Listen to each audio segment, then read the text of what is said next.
বাকী এটা আচলতে টেকনিকেল ক'ব লগা একো কথা নাই তাতে আচলতে মই এইটোৱে ভাবোঁ। মই এটা কথা এড কৰিম যাতে তোমাৰ হয়তো মনোযোগ যাতে তুমি এই ট্ৰিভিয়েল কেলকুলেশ্যনবিলাকো দিয়া কেতিয়াবা কিয় আমি মানে ক্ৰিটিকেল ষ্টেপবিলাক বেছিকৈ ভাবোঁ কিন্তু যিখিনিত লাগে যে এইখিনি বস্তু আৰু জাষ্ট জুমি গৈ আছে কিন্তু সেইখিনিও যদি মানে অলপ মনোযোগ দি কৰিব লাগিব যে এটেনশ্যনটো যাতে তোমাৰ ড্ৰপ হৈ নাযায় এটেনশ্যন লেভেলটো যাতে ড্ৰপ হৈ নাযায় বা বেছি খৰধৰকৈ কৰিবলৈ যাওঁতে উবাজোগা হৈ যাতে ভুল নহয় তেনেকুৱা ধৰণৰ কথা থাকিব পাৰে কিন্তু ক'বলৈ গ'লে লং টাৰ্মত এনেকুৱা সৰু সুৰা ভুলবিলাক কৰাটো ঠিকে আছে কাৰণ মানে বুজাত খেলি মেলি হোৱাটো মেথছৰ কাৰণে বেছি প্ৰব্লেমেটিক আগৰ কাৰণে ছাৰে কোৱাৰ নিচিনা কেতিয়াবা কি হয় আমি জানো যে এইটো প্ৰধান ষ্টেপ সেই ষ্টেপটোত আমি খুব ফ'কাছ কৰোঁ কিন্তু এইটো সাধাৰণ যোগবিঘে ভুল নহ'ব বুলি ভাবোঁ গতিকে সাধাৰণতে ভুল হয় গতিকে এইটো কমপ্লেচেঞ্চি বুলি কয় তাৰমানে আমি এইটোতো মোৰ ভুল নহয়েই তেওঁলোকৰ ভাৱ এটা আহে গতিকে সেইটো যাতে নহয় প্ৰত্যেকটো ষ্টেপত তুমি যিমান মানে মনোযোগ দিব লাগে সিমানেই মনোযোগ Good afternoon, Sir. Mona Suri जैसे हुए मैं PMC रोम में उसमें मैंने किया पर है सो मैं मेमोरी का मेमोरी पर एक कथा डालूँ सर सो जे जो अपनी भाषा पर গবেষণা কৰি আছে গতিকে আমি যিকোনো ধৰণৰ ভাষা এটা আয়ত্ত কৰিবলৈ হ'লে আমাৰ মাজত কি গুণ থাকিব লাগিব তাকে আপুনি অলপ কৈ দিলে ভাল হ'ব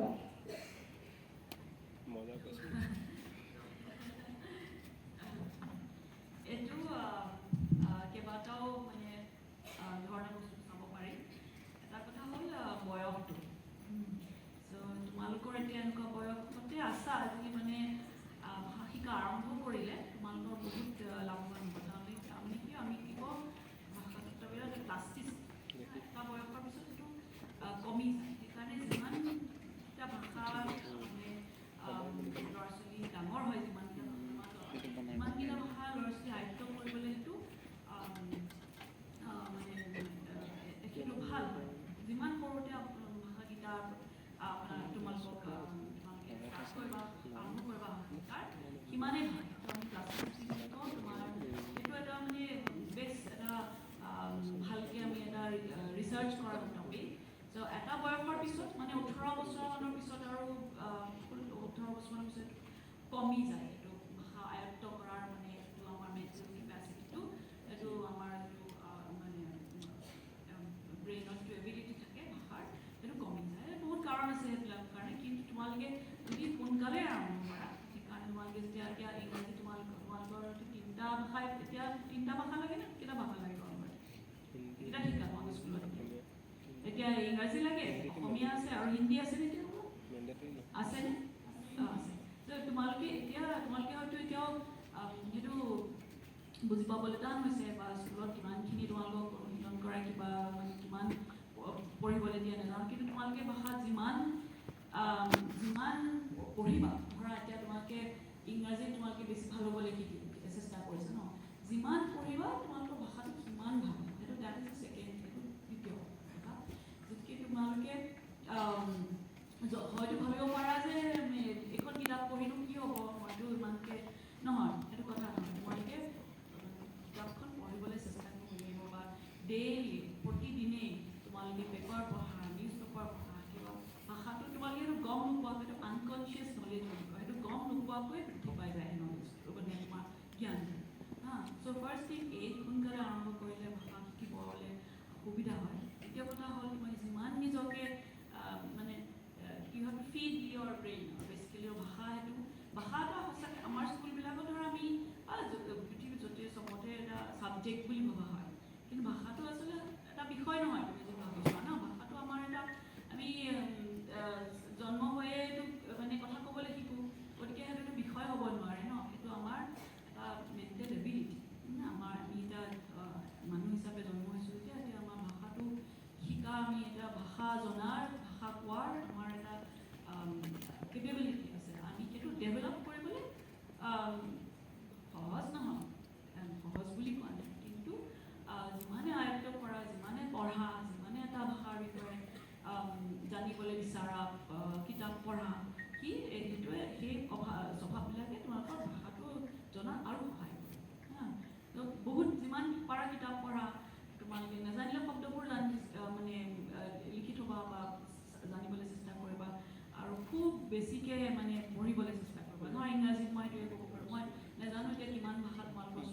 কোৱা হয় কিন্তু এতিয়া কিছুমান স্কুলত বেলেগ বেলেগ ভাষা শিকোৱা হয় মই এতিয়া নাজানো ধৰি লৈছোঁ ইংৰাজী তোমালোকৰ এতিয়া অসমীয়া বাহিৰে ইংৰাজী আছে তোমালোকে যিমান চেষ্টা কৰা যিমান কোৱা কিতাপ যি আহে তোমালোকৰ পঢ়ি যাবলৈ চেষ্টা কৰিবা সেইটোৱে তোমালোকৰ ভাষাটো বেছিকৈ আয়ত্ব কৰিবলৈ বহুত সহায় কৰিব আনকনচিয়াছলি মানে গম নোপোৱাকৈ সহায় কৰিব থাকে হা চ' এনেকৈ ভাবিব নালাগে যে টান কিমান পঢ়িম নহয় পঢ়ি যাবা যিমান পোৱা সিমান পঢ়িবা আৰু এটা কথা হ'ল কি ভাষাটো যে মই এতিয়া পঢ়াটোৰ কথা ক'লোঁ আনকনচিয়াছ নলেজৰ কথা ক'লোঁ আৰু এটা কথা আছে কোৱাটো নহয় ধৰা এতিয়া অসমীয়া মোৰ মাতৃভাষা গতিকে মই অসমীয়া ক'বলৈ শিকিব লগা হোৱা নাই মই ঘৰত সৰুৰে পৰা মই অসমীয়াতে কথা বতৰা পাতিছোঁ ঘৰৰ মানুহৰ লগত মই যদিও মই ইংৰাজী মাধ্যমলৈ গৈছিলোঁ মোৰ ঘৰত মানে কেতিয়াও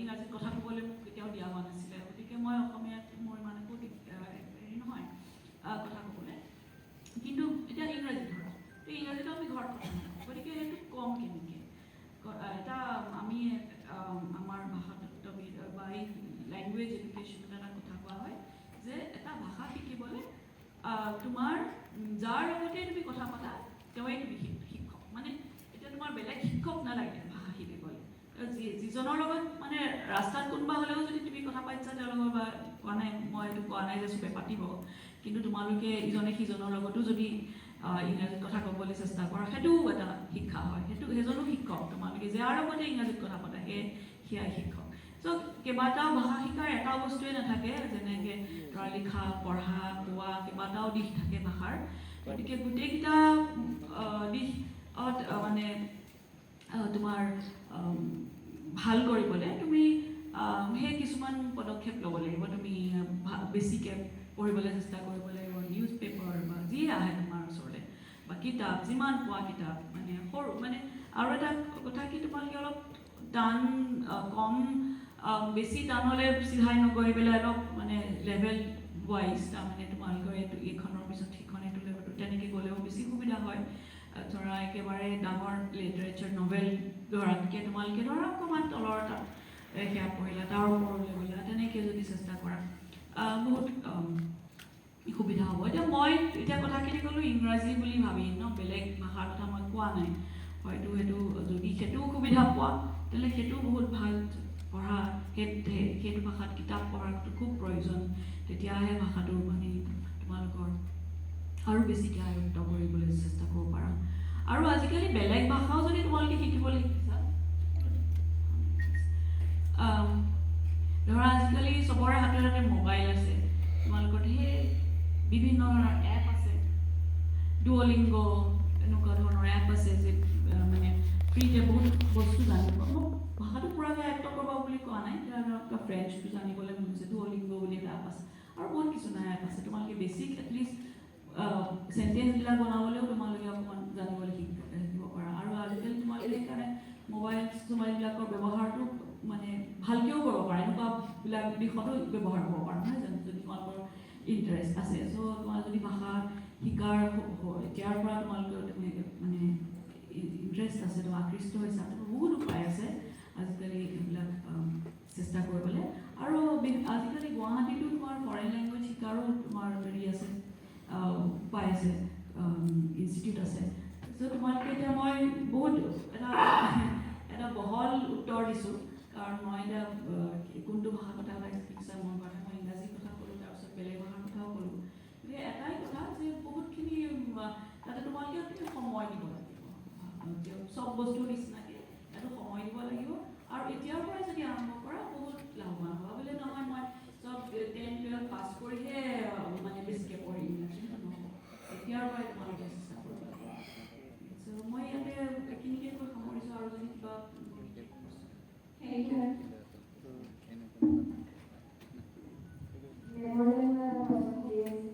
আপুনি যদি কৈছে যে আপুনি ইংৰাজী বিষয়ে গৱেষণা কৰা আমি ইংৰাজীটো ভালদৰে ক'বলৈ আপোনাৰ ফালৰ পৰা কি টিপছ যে আমি ইংৰাজীটো মানে ভালকৈ ক'ব পাৰোঁ গৱেষণাৰ পৰা ইংৰাজী একচুৱেলি আমাৰ ভাষাতত্ত্ব লিংগুইষ্টিক হিচাপে মই ক'ব পাৰিম ইংৰাজী ভালকৈ ক'বলৈ নহয় জানো হয় তোমালোকে এই ভাষাৰ এটাই বস্তু প্ৰেক্টিছ চেষ্টা প্ৰেক্টিছ কৰিব লাগিব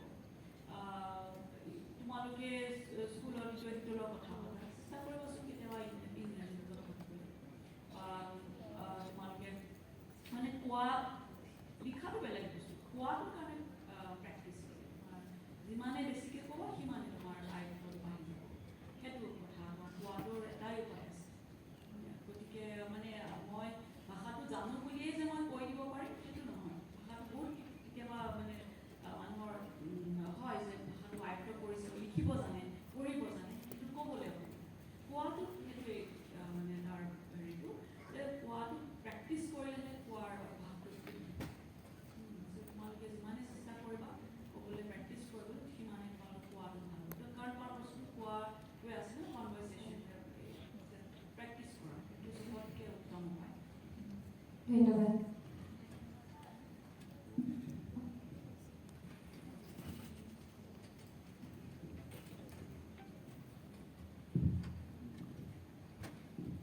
নমস্কাৰ, মোৰ নাম গাৰ্গী চেত্ৰী। মই ডিব্ৰুগড় ডিষ্ট্ৰিক্টৰ পৰা আহিছোঁ।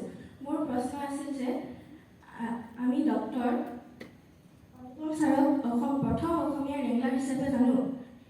এইটো আচলতে হয় কি, আৰু আমি ইয়াক গণিতৰ শিক্ষাত সহজ কৰিবলৈ কেনেদৰে ব্যৱহাৰ কৰিব পাৰিম?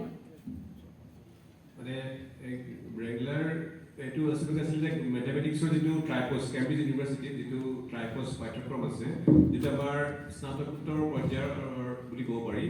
আৰু সেইটো তাত বহুত ট্ৰেডিশ্যনেলি এইটো এটা পুৰণা বিষয় চলি আহিছিলে। আৰু তাত যিসকলে মানে যিটো চূড়ান্ত পৰীক্ষা, তাত যিসকলে ভাল ফল দেখুৱায় তেওঁলোকক মানে ৰেগুলাৰ এই উপাধিটো দিয়া হয়।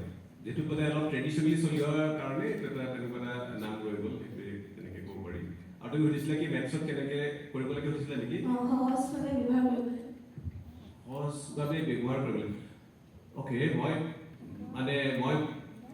মই ভাবিছোঁ তুমি মেথছটো কেনেকৈ সহজে শিকিব পাৰিব সেইটো প্ৰশ্ন বুলি লৈছোঁ। কাৰণ মেথছৰ প্ৰয়োগৰ কথা পাছলৈ আহিব বাৰু। কাৰণ কি হয়, মেথছৰ প্ৰয়োগ পথত বিভিন্ন ধৰণৰ ছায়েন্সত বা যিকোনো ইকনমিক্সেই হওক বা আনকি যিকোনো আনকি তোমাৰ যিবিলাক ধৰা ষ্টেটিষ্টিক্সটো এটা মেথছৰ বস্তু। এতিয়া তোমাৰ যদি কেমেষ্ট্ৰিটো এক্সপেৰিমেণ্ট কৰা যায়, বহুত এক্সপেৰিমেণ্ট কৰিলে যেনিবা, কিন্তু তাৰ পৰা সিদ্ধান্তটো কি ওলাব, সিদ্ধান্ত কেনেকৈ কোনটো সিদ্ধান্তত উপনীত হ'ব লাগিব, এই এক্সপেৰিমেণ্টবিলাকে কি সূচাই আছে, সেইবিলাকতো বহুত ষ্টেটিষ্টিকেল এনালাইচিছ লাগে। গতিকে ক'বলৈ গ'লে গণিতটো তেনেকৈ যিকোনো বিজ্ঞানৰ পৰীক্ষা নিৰীক্ষাতে দৰকাৰ হয়। তাৰোপৰি আমি জানো যে যিবিলাক আমাৰ যেনেকৈ ফিজিক্সৰ যিবিলাক সূত্ৰ আছে, নিউটনৰ সূত্ৰ হওক বা আইনষ্টাইনৰ সূত্ৰ হওক, চব মেথমেটিকেল। গতিকে তোমালোকে চাগে নিউটনৰ সূত্ৰবিলাক পাইছাই, যে যিটো বোলে মহাকৰ্ষণ শক্তি, সেইটো বোলে ডাইৰেক্টলি প্ৰপৰ্চনেল, বোলে সমানুপাতিক, ভৰৰ সৈতে সমানুপাতিক, দূৰত্বৰ ব্যস্ত অনুপাতিক, দূৰত্বৰ বৰ্গৰ ব্যস্ত অনুপাতিক। গতিকে গোটেই মহাজগতৰ যিবিলাক ঘটনা পৰিঘটনা আছে, সেইবিলাকৰ যিবিলাক নিয়ম আছে, সেইবিলাক আচলতে গণিত এটা ভাষা হিচাপে ল'ব পাৰি তাৰ কাৰণে। গতিকে গণিতটো সেইফালৰ পৰা চাবলৈ গ'লে বিজ্ঞানৰ ভাষা বা বেলেগ বেলেগ বিষয়ত তেনেকুৱা। আৰু এটা কথা আছে যে গণিতত যুক্তিপূৰ্ণভাৱে ভাবিবলৈ শিকোৱা যায়। কাৰণ মেথমেটিক্সত কম্পিটিশ্যনতকৈ পাছলৈ আচলতে লজিকটো বেছি ইম্পৰ্টেণ্ট। যে প্ৰথমতে তুমি কেইটামান কথা ধৰি ল'লা আৰু তাৰপিছত কি সিদ্ধান্তত উপনীত হ'ব পাৰি লজিকেল। গতিকে সেই লজিকেল থিংকিঙৰ যিটো ট্ৰেইনিং, সেইটো মই ভাবোঁ যে জীৱনৰ যিকোনো খোজতে সেইটো এটা প্ৰয়োজনীয়তা আছে, আৰু গণিতে তাৰ এটা আমাক ট্ৰেইনিং দিয়ে। গতিকে মই ছুটিকে ইমানেই ক'লোঁ। Thank you sir.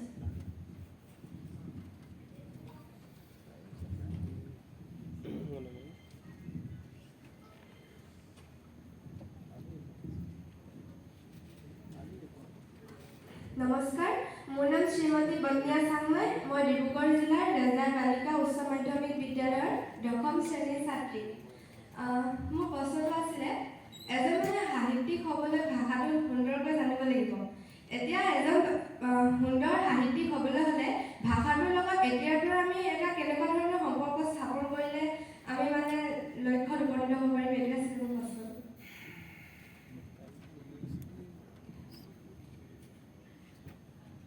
ক'বলৈ ভাষাৰ বহুত এটা মানে যিটো আমি ডে টু ডে যিটো আমি ভাষা ব্যৱহাৰ কৰোঁ, তেনেকুৱা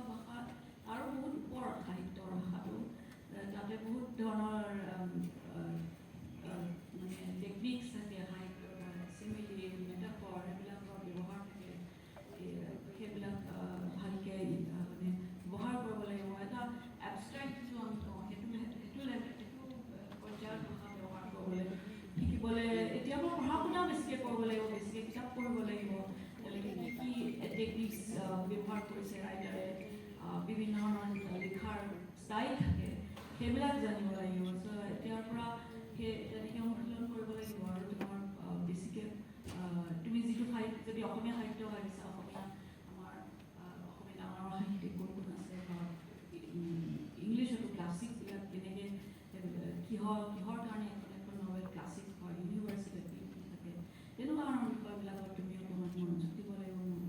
তোমাৰ বহুত ডাঙৰ প্ৰশ্ন, এতিয়া মই তাতকৈ আৰু কি দিম। বাইদেউ এনেকুৱা কিবা কথা আছে নেকি? ব্যক্তিগত উদাহৰণৰ ফালৰ পৰা দিম, মই মোৰ পৰিচয়টো নিদিওঁ, যদি কোনোবাই পাইছে স্বৰূপ নন্দন বৰা, গতিকে মোৰ দেউতা এজন সাহিত্যিক আছিলে, তেখেত ঢুকাল 4 বছৰ আগতে, লক্ষ্মীনন্দন বৰা। গতিকে মই লক্ষ্মীনন্দন বৰাৰ পুত্ৰ হিচাপে দেউতাই যেতিয়া সৰুতে মানে আমি সৰু থকাৰ পৰা উপন্যাস গল্প লিখি থকা দেখিছোঁ, প্ৰথম কথা হৈছে এটা সৃষ্টিশীলতা থাকিব লাগিব। আৰু মই যেতিয়া দেখিছোঁ দেউতাই মহাপুৰুষ শংকৰদেৱ, মহাপুৰুষ মাধৱদেৱ, তেখেতসকলৰ ওপৰত উপন্যাস লিখিছে, লিখোঁতে কিন্তু মই সেইটো গৱেষণা কৰা বুলিয়ে ভাবোঁ। কাৰণ দেউতাই যেতিয়া জাক এৰি নাহিকে উপাপ সেহি গুণনিধি এই দুখন গ্ৰন্থ লিখিছিলে, তেতিয়া দেউতাই উপনিষদৰ পৰা আৰম্ভ কৰি গুৰুচৰিত আৰু বিভিন্ন ধৰ্মমূলক কিতাপো পঢ়িছিলে। অসমীয়া কিতাপে নহয়, ইংৰাজীত থকা কিতাপ যেনেকুৱা আছিলে তেনেকুৱা। দেউতাৰ এখন কায়কল্প বুলি এখন খুব ভাল উপন্যাস, কায়কল্পখন আকৌ অলপ তোমাৰ মেডিকেল চায়েন্সৰ লগত জড়িত। সেই সময়ত দেউতাই বায়'লজি, ফিজিক্স, বিভিন্ন ধৰণৰ থিয়ৰী কিতাপ, শ্বৰ্ট ষ্টৰী বা উপন্যাস নহয়, সেইবিলাক কৈছিলে। গতিকে সাহিত্যিক হ'বলৈ হ'লে প্ৰথমতে হৈছে সৃষ্টিশীলতা থাকিব লাগিব। গল্প, উপন্যাস, কবিতা লিখা কোনো সাহিত্যিক হ'ব পাৰে।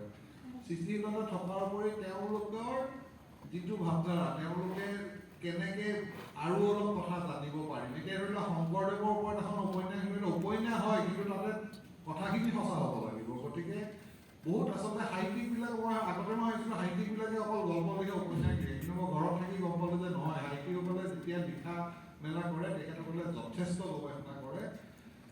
আমাৰ ঘৰত কিজানি খুব সম্ভৱ 6-7 হাজাৰমান কিতাপ আছে যিবিলাক দেউতাই ব্যৱহাৰ কৰিছিলে দেউতাৰ নিজৰ লিখাৰ কাৰণে। ইংৰাজী ভাষাৰ যথেষ্ট কিতাপ পঢ়িছিলে, হিন্দী পঢ়িছিলে, বঙালী কিতাপ পঢ়িছিলে, আৰু অসমীয়া চাগে কিতাপ নপঢ়া কিতাপ চাগে দেউতাৰ নাছিলে। গতিকে মই মোৰ মতে ভাল এজন ডাঙৰ সাহিত্যিক হ'বলৈ হওঁ বুলিলে হ'ব নাই। এতিয়া মই ডাঙৰ সাহিত্যিকৰ পুত্ৰ, মই কিন্তু সাহিত্য কৰিব নোৱাৰোঁ, কাৰণ জানো মোৰ সেই গুণখিনি নাই। মই মোৰ ফালৰ পৰা মই ভাবিলোঁ ব্যক্তিগত উদাহৰণ এটা দিব পাৰিলে ভাল হ'ব কাৰণে মই আচলতে বাধ্য হ'লোঁ। এনেকুৱা কিবা মানে কথা আছে নেকি যে অসমীয়া মেজৰ ল'লেহে অসমীয়া ভাষাটো আৰু অধিক অধ্যয়ন কৰিব? মোৰ দেউতাৰ ফিজিক্সৰ MSc প্ৰেচিডেঞ্চি কলেজৰ, দেউতা PhD, দেউতা প্ৰফেচৰ আছিলে মেটিঅৰলজি, গতিকে চায়েন্স।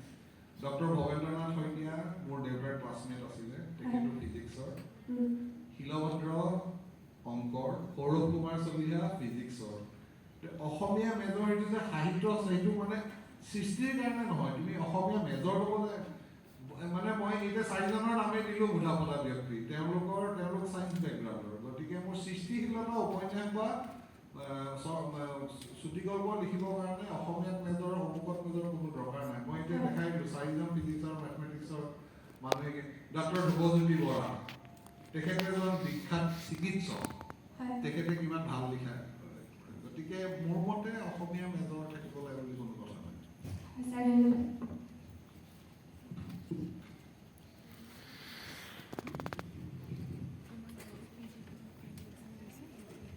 নমস্কাৰ, মোৰ নাম শ্ৰীমন্ত দাস, মই সৰ্বদয় চিনিয়ৰ ছেকেণ্ডেৰী স্কুলৰ পৰা আহিছোঁ। মোৰ এটা প্ৰশ্ন আছিলে যে মই এজন ডাটা চাইণ্টিষ্ট হ'ব বিচাৰোঁ। এজন ডাটা চাইণ্টিষ্ট হ'বৰ বাবে কেনেধৰণৰ অধ্যয়ন কৰিব লাগে তাকে মই জানিব বিচাৰিছিলোঁ।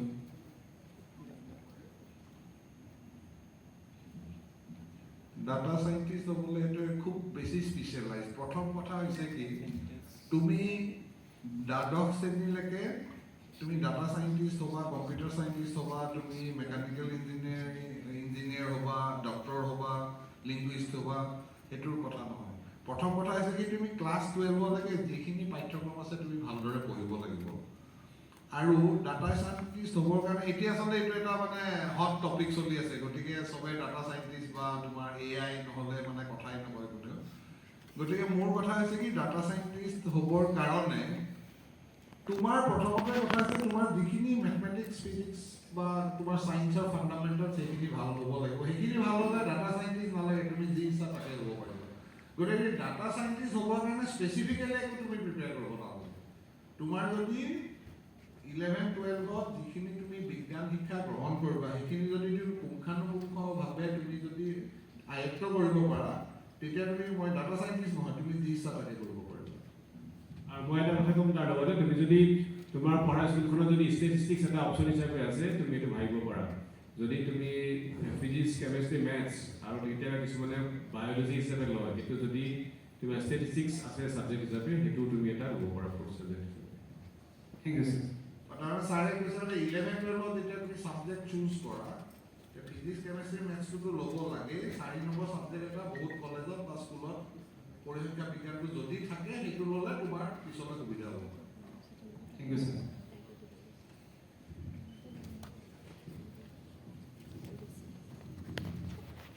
নমস্কাৰ ছাৰ নমস্কাৰ বাইদেউ মোৰ নাম শ্ৰীমতী বৈষ্ণৱী গগৈ মই চৰাইদেউ জিলাৰ মথুৰাপুৰ ছোৱালী উচ্চ মাধ্যমিক বিদ্যালয়ৰ পৰা আহিছোঁ মোৰ প্ৰশ্নটো হৈছে বেছিভাগ মানে অসমত দেখা যায় যে কিছুমান ইংৰাজী শব্দ যেনেকৈ চিকেনটোক চিকেন বুলি কয় আৰু টুথপেষ্টটোক কলগেট বুলি কয় আৰু কোলা ড্ৰামটোক চিনটেক্স বুলি কয় কিন্তু নীলা ড্ৰামটোক ড্ৰাম বুলি কয় সেইবোৰ শুদ্ধৰণি কৰিবলৈ কি পদক্ষেপ ল'ব পাৰোঁ চিকেন বুলি কয় আমাৰ অসমীয়া ভাষাত চটো নাই গতিকে সেইকাৰণে চিকেন বুলি কোৱাটো একো ডাঙৰ নহয় মোৰ মতে কি সেইটো কিয় শুধৰণি কৰিব লাগিছে মই শুধৰণি কৰিবলৈ নকওঁ ইংৰাজী চিকেন অসমীয়াত চিকেন কি হয় সেইটো কিয় মোৰ বোধেৰে একো ভুল নহয় আৰু বাকী যিবিলাক তুমি কৈছা কি আছিলে কলগেট সেইটো সেইবিলাক ভাষাত হয়েই জেনেৰিক শব্দ জেনেৰিক তাৰ ব্ৰেণ্ড কিছুমানৰ ধৰা এতিয়া ইংৰাজী ভাষাটো ফটোকপি বুলি নকয় জেৰক্স বুলি কেতিয়াবা কোৱা সেইটো ব্ৰেণ্ড এটা নি সেইটো জেনেৰিক ইউজ এটা হৈ যায় কেতিয়াবা ব্ৰেণ্ডটোৰ নামটোৱে বস্তুটোৰ নামটো হৈ যায় এতিয়া আমি মানে তুমি এতিয়া চাৰ্ফ বুলি জানো নকয় চবে ডিটাৰজেণ্ট পাউডাৰ বুলি কিমানে কয় সেইটোতো ভুল বুলিতো ক'ব নোৱাৰি এটা ব্ৰেণ্ড এটাৰ নাম এটা জেনেৰিক ব্যৱহাৰ মানে বৃহৎ এটা ব্যৱহাৰ এটা হেৰি আছে এটা ভাষাৰ নতুন শব্দ যেতিয়া সোমায় ভাষাবিলাকত বহুত মানে হেৰিয়াত নতুন শব্দ সোমাব পাৰে সেইটো ভাষাটোৰ কাৰণে সেইটো ভাল ভাষাটোৰ কাৰণে বেয়া নহয় যেতিয়া ভাষাটো একদম মানে কমপ্লিটলি ক্ল'জ হৈ যায় তোমাৰ মানে কোনো নতুন শব্দ সোমাব নোৱাৰে সেইটো ভাষাটো এতিয়া লিভিং লেংগুৱেজ নহ'ব তেতিয়া এটা ভাষা যেতিয়া এটা বাঢ়ি গৈ আছে শব্দ বাঢ়ি গৈ আছে অসমীয়া ভাষাটো বেয়া কথা নহয় ইংৰাজী বহুত শব্দ আমি ব্যৱহাৰ কৰোঁ অকল চিনটেক্স বুলি নহয় ড্ৰাম ড্ৰামটো ইংৰাজী শব্দ দিয়াচোন ড্ৰামটো এতিয়া অসমীয়া শব্দনো কি মই এতিয়া এই মুহূৰ্তত মই ভাবিয়ে পোৱা নাই এতিয়া শব্দ সোমাই গৈছে কচুচি বুলি কয় এইবিলাকত মানে কিয় হয় কাৰণ আমি বহুত ইংৰাজী ব্যৱহাৰ কৰোঁ আমাৰ দেশত সেইকাৰণে বহুত ইংৰাজী শব্দ সোমাই গৈছে অসমীয়া ভাষা বুলি নহয় হিন্দীও আছে ভাৰতবৰ্ষৰ সকলো ভাষাটো এনেকুৱা হৈছে আৰু এইটো বুলিয়ে নহয় ইংৰাজী ভাষাটো ধেৰ যেতিয়া কাৰণ ব্ৰিটিছ যেতিয়া আমাৰ দেশত আহিছিলে তেতিয়া আমাৰ সেই শব্দ ব্ৰিটিছ শব্দটো আছে এতিয়া মানে ইংৰাজীত যিবিলাক আমি শব্দ ব্যৱহাৰ কৰোঁ তেতিয়া আছে ধৰা লুট is a word from Hindi the English loot is an English word now গতিকে হয় ভাষাত আদান প্ৰদান ভাষাৰ পৰা সেইটো ভাষালৈ হয় ভাষাৰ পৰিসৰ হয় বিভিন্ন তাৰ মানে ইণ্টাৰফেচ বা বেলেগ বস্তুৰ লগত হয় ভাষাটো এনেকুৱা এটা ষ্টেবল বস্তু নহয় ভাষাটো সদায় ৰিভলিউশ্যন হৈ থাকে মানে এতিয়া তুমি হয়তো তোমাৰ 150 বছৰ আগৰ তোমাৰ ককাৰ লগত তুমি কথা পাতিলে তুমি বহুত বস্তু বুজিয়ে নাপাবা কিজানি ভাষা তেনেকুৱা বস্তু এটা লিভিং এটা সলনি হৈ থাকে বহুত বস্তু সেইকাৰণে এইবিলাক বন্ধ কৰি যদি অসমীয়া ভাষাটোৰ গ্ৰামাৰ বা শব্দ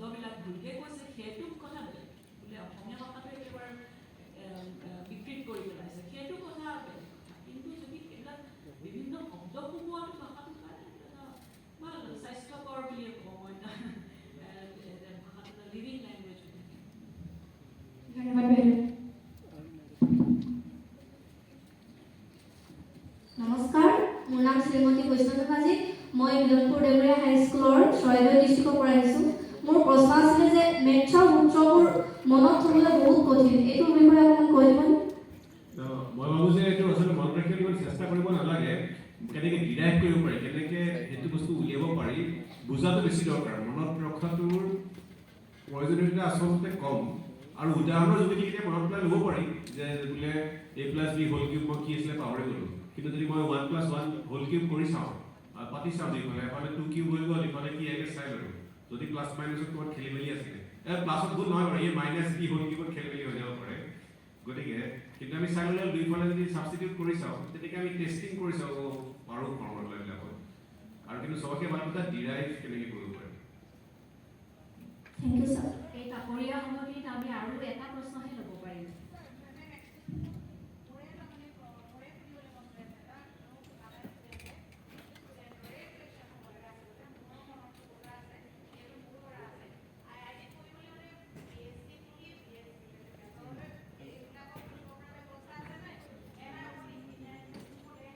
আচ্ছা, এটা আপোনাৰ এটা ৰিলেভেণ্ট প্ৰশ্ন যে আমাৰ IIT বা আমাৰ IIT বেলেগ IIT এনেই প্ৰথম কথা হ'ল যে আমি বিটেক ডিগ্ৰী আছে, যে হায়াৰ ছেকেণ্ডেৰী ছায়েন্সৰ পাছত ইয়াত বিটেক ডিগ্ৰী আছে, কিন্তু লগতে B design, bachelor of design বুলি এটা প্ৰগ্ৰেম আছে, যাৰ কাৰণে ছায়েন্স বেকগ্ৰাউণ্ডৰ নল'লেও হ'ব।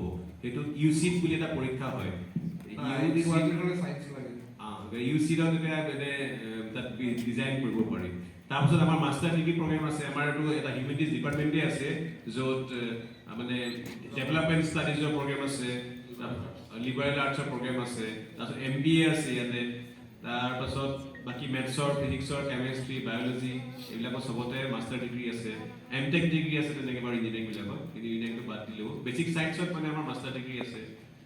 গতিকে আৰু হেল্থ ছায়েন্সে নতুনকৈ জইন হৈছে, তেনেকৈ নতুন নতুন প্ৰগ্ৰেম ওলাই থাকে, আৰু কিছুমানৰ ষ্টেটিষ্টিক্সো আছে কিছুমান হেৰি। গতিকে এইটো ৱেবছাইটত গৈ আচলতে চাই থাকিব লাগিব, এইটো প্ৰগ্ৰেম মানে ফিক্স নহয়, আকৌ এইটো চেঞ্জ হৈ গৈ থাকিব। এতিয়া আমাৰ ডাটা ছায়েন্স এইট হৈছে কেইবছৰমানৰ আগতে নাছিলে, গতিকে নতুন নতুন প্ৰগ্ৰেম জইন হৈ থাকে। এতিয়া MBAটো ষ্টাৰ্ট কৰা বেছি দিন হোৱা নাই, বা আমাৰ লিবাৰেল আৰ্টছো বোধ কৰোঁ 3-4 বছৰ মানে হৈছে। গতিকে তেনেকুৱা ধৰণৰ মানে বস্তুটো আজি যিটো আছিলে এতিয়া আকৌ অহা বছৰ তেনেকুৱা কথা নাই, মানে তাত সংযোজন হৈ থাকে। গতিকে এই ক্ষেত্ৰত খুব এৱাৰনেছ খুবেই দৰকাৰ, আৰু ৱেবছাইটলৈ গৈ চাব লাগে ষ্টুডেণ্টসকলে, বা যেতিয়া তেওঁলোকে মানে আমাৰ মাষ্টাৰ ডিগ্ৰীত জইন কৰিবলৈ হ'লে এটা জেম বুলি এটা পৰীক্ষা হয়, জইণ্ট এডমিশ্যন ফৰ MSc। গতিকে সেইটো যদি আমাৰ বেচিক ছায়েন্সৰ সেইটো পৰীক্ষাত উত্তীৰ্ণ হ'লে তাত এইবিলাক প্ৰগ্ৰেমত জইন কৰিব পাৰি। তেনেকৈ ডেভেলপমেণ্ট ষ্টাডিজৰ কাৰণে আমাৰ IIT নিজা পৰীক্ষা আছে, লিবাৰেল আৰ্টছৰ কাৰণে আছে। গতিকে সেই এৱাৰনেছটো খুবেই দৰকাৰ, আৰু আমাৰ অসমৰ ল'ৰা ছোৱালী খুবেই কম যে ক'ত কি প্ৰগ্ৰেম আছে, কেতিয়া আছে, তেওঁলোকে মানে বাছখন যোৱাৰ পাছতে তেওঁলোকে মনলৈ আহে, মানে কি হয় দেৰিকে। কিন্তু এইটো ক্ষেত্ৰত আমাৰ ৱেষ্ট বেংগলৰ ছাত্ৰ ছাত্ৰীসকলক সজাগ হ'ব লাগিব। তেওঁলোকে ভাৰতৰ যিটো প্ৰান্ততে নাথাকক কিয়, যিটো ইনষ্টিটিউট নহওক, যিটোৱে প্ৰগ্ৰেম নহওক, সাধাৰণতে তেওঁলোকৰ ছাত্ৰ ছাত্ৰী তাত পোৱা যায়, বা ফেকাল্টি মেম্বাৰো থাকে। গতিকে আমাৰ ভাবোঁ এৱাৰনেছৰ বহুত অভাৱ। আমি 10 বছৰমানৰ আগতে খনন কলেজতো গম পোৱা নাছিলে IIT মাষ্টাৰ ডিগ্ৰী কেনেকৈ কৰিব পাৰে। মই এবাৰ বিদায় সময়লৈ মাতিছিলে, তেতিয়া মই দেখিলোঁ যে তাৰ যিগৰাকী টপাৰ আছে তেওঁৱে গম নাপালে, BSc থাৰ্ড ইয়েৰৰ শেষৰ পৰ্যায়ত তেওঁ গম পাইছে যে এনেকৈ মানে জেম বুলি এটা পৰীক্ষা আছে। আজিকালি নিশ্চয় এৱাৰনেছ তাতকৈ আহিছে, কিন্তু খবৰ ৰখাটো খুবেই দৰকাৰ, আৰু নিজে জনাখিনি বেলেগক জনোৱাৰো দৰকাৰ। কাৰণ কম্পিটিটৰ অকল ক্লাছৰ মাজতে নাই, কিন্তু কাৰণ গোটেই ইণ্ডিয়াৰ ল'ৰা ছোৱালীবিলাকে সেইবিলাক পৰীক্ষা দিব। গতিকে বোলে মই লগৰজনক নজনাওঁ, মই নিজে দিম পৰীক্ষাটো, সেইটো একদম কোনো যুক্তিহীন কথা আচলতে।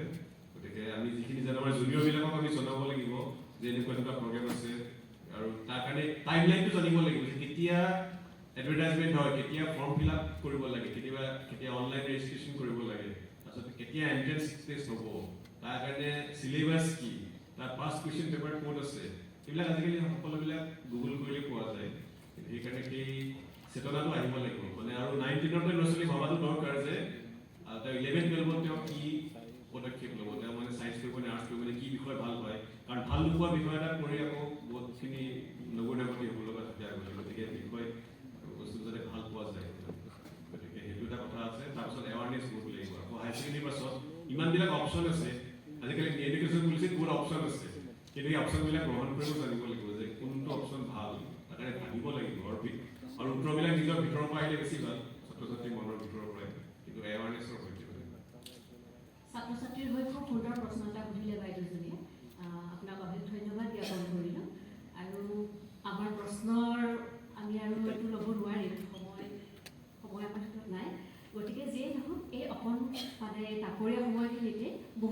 কথাই আচলতে ওলাই পৰিল। ছাৰসকলে খুব ধুনীয়াকৈ কথাখিনি বহলাই কৈছে, যিখিনি সোধা কৰিছে সেইখিনি খিৰিকীখন খুলি দিছে তোমালোকৰ আগত, যাতে তোমালোকে গম পোৱা।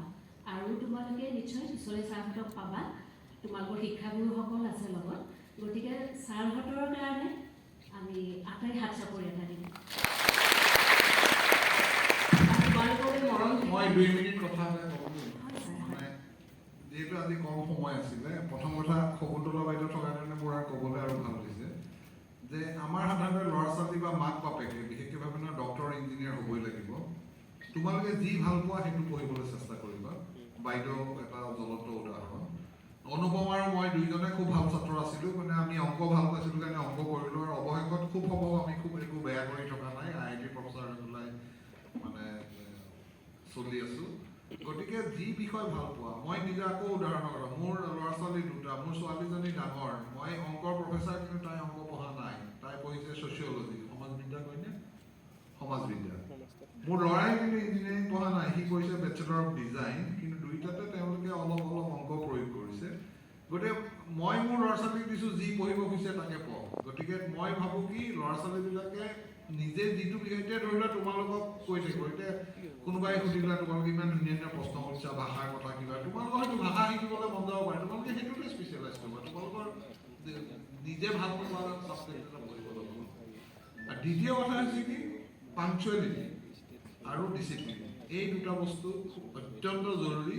আৰু মই ভাবোঁ সেই বস্তুকেইটা তোমালোকে স্কুলৰ পৰা পাবা। মই স্কুলৰ পৰা পাছ কৰা ইমান বছৰ হ'ল, কিন্তু মই যদি ভাবোঁ মই কিবা কাৰণত যদি মই সফল হৈছোঁ, সেইটো মোৰ জ্ঞানৰ কাৰণে নহয়, মই খুব ডিচিপ্লিন আৰু মই খুব পাংচুৱেল। গতিকে এই দুটা গুণ তোমালোকে আয়ত্ব কৰিবলৈ চেষ্টা কৰিবা তোমালোকৰ জীৱনত সফলতা পাবৰ কাৰণে। ছাৰসকলৰ কথাখিনি আগত লৈ পেলাই তোমালোকে আগুৱাই যোৱা। তোমালোকৰ কাৰণে আশীৰ্বাদ থাকিল, মৰম থাকিল আমাৰ ফালৰ পৰা, আৰু শুভকামনা থাকিল। আৰু ইয়াৰ লগে লগে আমি অনুষ্ঠানটি সামৰিবলৈ হৈছে। মই শ্ৰদ্ধাৰ দিলীপ বড়ো ছাৰক শলাগৰ পৰা আগবঢ়াবলৈ অনুৰোধ জনাইছোঁ। তেওঁ আউটৰিচ এডুকেশ্যন প্ৰগ্ৰেমৰ মুৰব্বী, আৰু মই আপোনালোকৰ মাজৰ পৰা সামৰিছোঁ।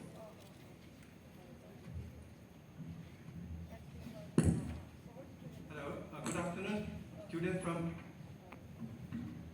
Soradio, Jorhat and Dibrugarh. So, as we are coming to an end of this particular program, so it's time to propose a word of thanks to our professors, Professor Anupam Saike sir, Professor Shakuntala Mahanta, and Professor Saurabh Nandan Bora. So, besides, they are very busy schedule, they have been here and sharing with you their valuable time and insight about your future sort of concerns. So give a big hand to them. And at the same time, just to tell you, you must be asking among yourself or parents, what next to study after class 10. In today's time, you have got lots of facilities, as you know, like everybody is having a smartphone. You have to ask Google, what next after class 10. You'll get the answer, okay? So don't get carried away with your stereotype, three professions like science, commerce or engineer, things like that. There are hundreds and thousands of options you'll find in the internet. Just ask what next after class 10. Similarly, what next after class 12, okay? In today's time, you'll get those information. So make use of the internet. You'll get very useful information and prepare for your plan. But at the same time, just to also make you little sensitize you. See, government employment in today's time, it is difficult to get. Okay? Government employment is getting lots of scarcity. Down the line, who knows? You may not be getting government jobs. So what is the way out? You need to prepare for, companies and industries so that you can be employed in those sort of setup. So prepare yourself to be employable in industries and companies. Keep, as sir he said, keep your eyes and ears open all the time. It's very important that surroundings what is happening, you should be alert of. So that is one issue, and at the same time, to take up business, because from this part of of these country, we don't have businessmen. We have no innovators. We have no entrepreneurs. So why not at the school level, come out with, the small innovation lab, entrepreneurship and things like that. Then only, by the time you graduate and all that, I think you'll be confident that you will become entrepreneurs or, businessmen. We need, drastically, lots of businessmen and entrepreneurs. Because then only society will progress, I suppose, down the line. We have to be job creators. Young generation, you need to create job for others. You cannot be all the time looking for job. As I said again and again, government is not going to give you employment all of your life. So why not dream right now that become, job creators. Society will progress, your young generation will progress from the attempt that you make. Okay, so those are the piece of thought that I would like to say from my end. And towards the end, I would like to also thank the entire government machinery of the government of Assam who has come and helped to conduct this program in a very successful way, right from transport, security, and DC officials, teachers. So all of them, I'm very much thankful to them. And at the same time, Madam Tiptimoy, who has been instrumental in terms of conducting this particular program very smoothly. Our consultant, Mr. Robin Das, he has been all the time an inspiration. And in fact, he is the backbone of entire program to design in Assam. So we need to give a big hand to Dr. Robin Das. So he is the person behind to make this program happen for you. Thank you very much to him. The last and not the least, my entire outreach program staff members who are not here today because they are also busy with some other program. So they are also involved equally to make this program a reality, and hope whatever sort of facilities that we have given here in the campus, of course there may be some sort of shortcomings, but please bear with us for 2-3 nights because at the same time, as you know, we have got lots of programs happening side by side. So that way, we may have some sort of shortcomings, so kindly bear with us. And with those, I come to an end of this particular program. And thank you once and all, everybody, and wish you a good day ahead. Thank you.